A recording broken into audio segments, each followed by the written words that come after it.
Good morning everybody. आज मैं आपको बेसिक इलेक्ट्रिसिटी एंड मैग्नेटिज्म के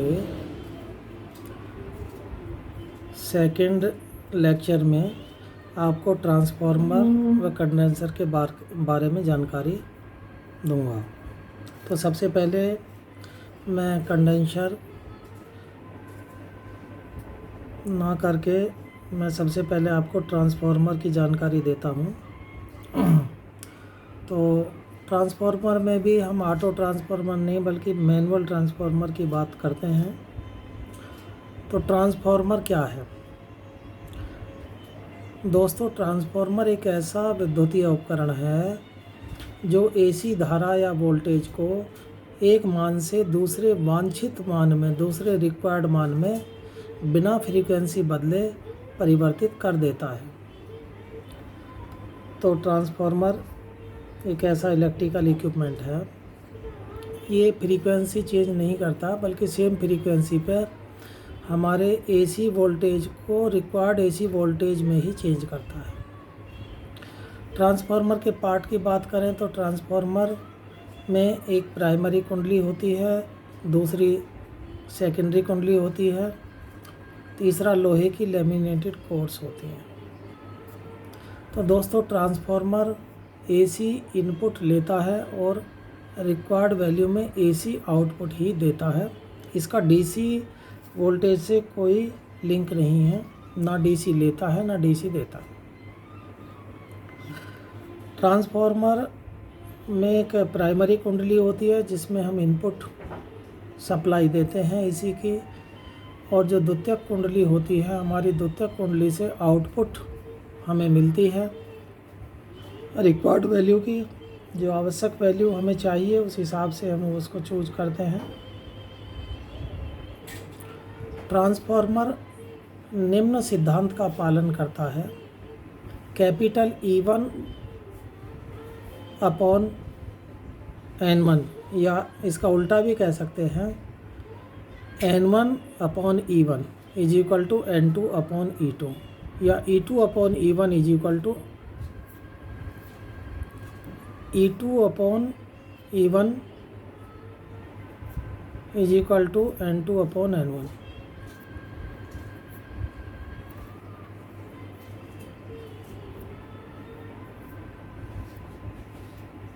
N1 upon N2 is equal to E1 upon E2, हम ऐसे भी इसको कह सकते हैं। अर्थात प्राइमरी कुंडली में तार के चक्रों की संख्या बटे द्वितीयक कुंडली में तार के चक्रों की संख्या बराबर प्राइमरी कुंडली में वोल्टेज का मान अपॉन द्वितीयक कुंडली में वोल्टेज का मान, यानी इनका ratio N1 upon N2 is equal to E1 upon E2 होना चाहिए। तभी जो है ट्रांसफार्मर वो सिद्धांत का पालन करता है और इसी रूल्स को फॉलो करता है ट्रांसफार्मर। तो दोस्तों ट्रांसफार्मर हमारे कई प्रकार का होता है। एक तो है हमारा वोल्टता ट्रांसफार्मर। तो वोल्टता या वोल्टेज ट्रांसफार्मर यह एक साधारण ट्रांसफार्मर होता है। दूसरा current transformer. Current transformer current पे बेस्ड होता है। जो भी हमें करंट नापनी है उसकी प्राइमरी कुंडली से सारी धारा पास की जाती है। तीसरा ऑटो ट्रांसफार्मर। इसमें ऑटो ट्रांसफार्मर में एक बाइंडिंग होती है, उसी एक बाइंडिंग की हम दो बाइंडिंग टेपिंग लेके बना लेते हैं। तो जो दोस्तों हमारा ट्रांसफार्मर का मेन फार्मूला है N1 upon N2 is equal to E1 upon E2, आप देख रहे हैं कि इस फार्मूले से तीन कंडीशंस क्रिएट होती हैं। पहली कंडीशन क्या है कि जब N1 is greater than N2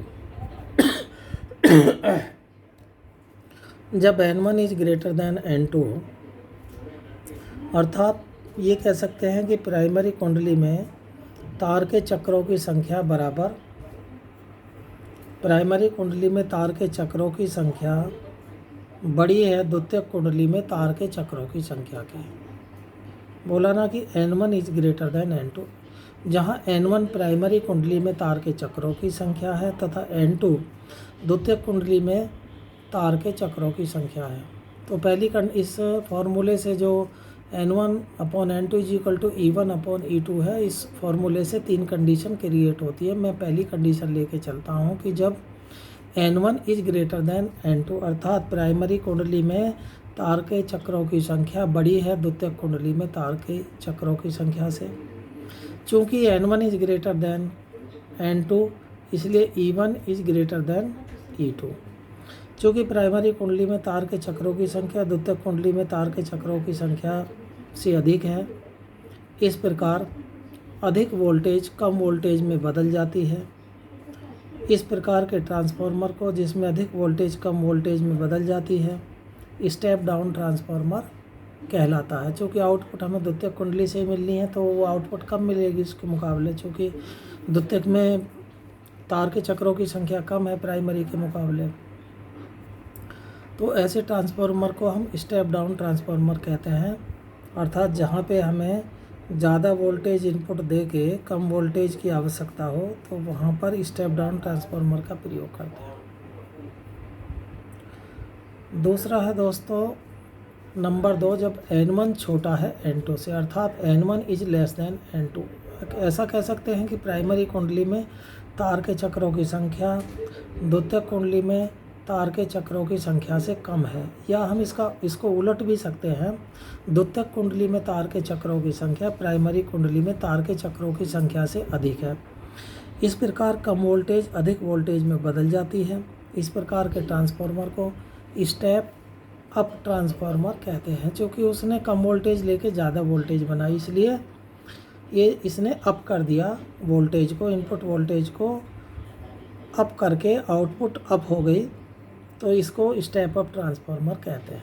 तीसरा है दोस्तों ट्रांसफार्मर जिसमें N1 is equal to N2 अर्थात प्राइमरी कुंडली में तार के चक्रों की संख्या बराबर द्वितीयक कुंडली में तार के चक्रों की संख्या के बराबर होती है।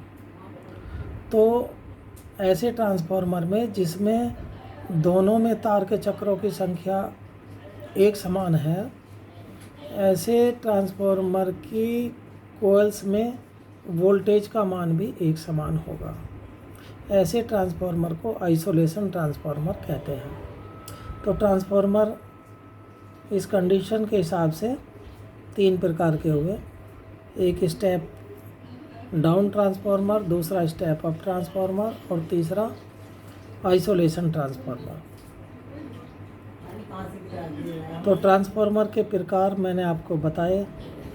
तो ट्रांसफार्मर के प्रकार में जैसे पहला वोल्टता ट्रांसफार्मर, ये एक साधारण ट्रांसफार्मर होता है जिसमें 2 कुंडलियाँ होती हैं जैसा कि अभी डिस्कस किया। दूसरा ट्रांसफार्मर धारा ट्रांसफार्मर, कुंडली इसमें भी 2 होती हैं, लेकिन लाइन साइड में जो भी हमारी जिस करंट को नापना है, चूँकि इक्विपमेंट हमारा करंट बेस्ड होगा तो उसमें पास होने वाली सारी करंट हमारी प्राइमरी कुंडली से होके पास होनी चाहिए।